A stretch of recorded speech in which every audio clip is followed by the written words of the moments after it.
What's up, internet? This is Adrian with Foamm X Props doing, and here, as you can see, Foamm X Props number 1. This is my full-size Stormbreaker, and this isn't a really how-to video because I already made it by the time I thought of that. But I'll just kind of discuss what exactly went through my mind while I was making this, what I did to make this, and as you can see here, it's almost full size. It's almost 4 feet. So if you compare that to me, it's pretty big right there. So, for those who do not know, this is Stormbreaker, once again, Thor's main weapon from Avengers Infinity War and Avengers Endgame. The moment I saw it on screen, I really loved it. I wanted to get my own version, but couldn't find any anywhere. So I decided, you know what? Why not just make it? I'll just make it. So I did, and I'm fairly proud with what I made. I'm really happy with how it turned out. So as you can see here, this part is made of EVA foam, and if you're asking me for templates for how to cut it, well, everything's freehand. I literally just drew on top of sheets of playmat foam, and here we are now, EVA foam.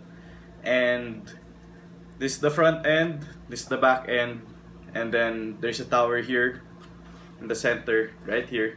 As you can see, there's rope here to represent the vines that Groot made to bridge the two ends together.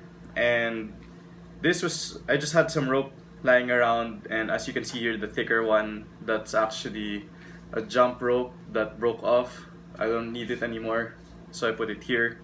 And same goes for the other end. It's also just string I have. The end's EVA foam.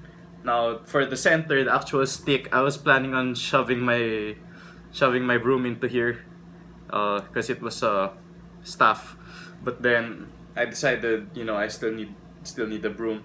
So what I did was I grabbed a few pieces of cardboard box, and then I rolled it. And then I filled it with the puzzle piece ends of the EVA foam. And then here we are.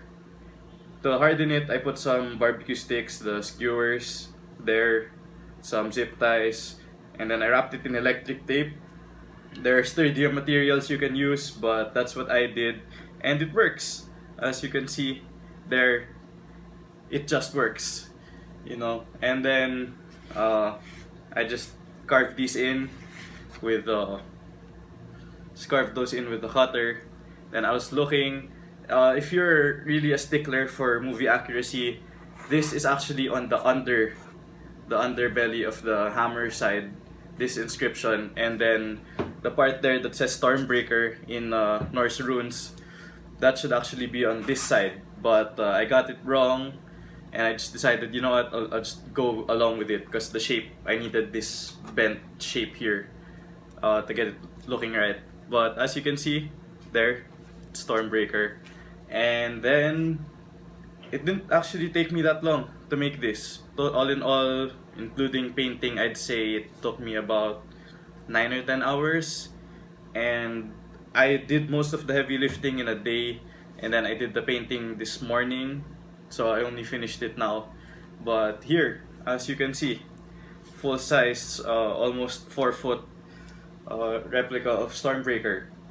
And to compare it with the Mjolnir I have over here, it's about the size of the hammer end, so is the axe head part. And I'm very, very happy. All in all, it weighs about 10 to 15 pounds. It's more top heavy, which is not the best, but then the weight of the actual handle makes up for it. So there, as you can see, just get more shots of that. So Stormbreaker right there, and I'm really excited to add it to my wall of weapons. And basically, I just painted it silver up here, painted it brown down here. If you notice, it's kind of shiny. I only had metallic brown available, and then I filled the vines in here with the dark green, so you wouldn't really notice it's green, which works for me. There, as you can see, it's basically It's basically Stormbreaker. And this is just a quick update video just to make more content. But then pictures will be up on my page, and I hope to make more, and pretty soon I hope to make a instructional video on my next prop. So we'll see what happens. Once again, like, subscribe, love you all. Give me suggestions in the comments if you have any for what I could possibly do to fix this. As of now, the only hard tools I have, power tools I have, are a heat gun.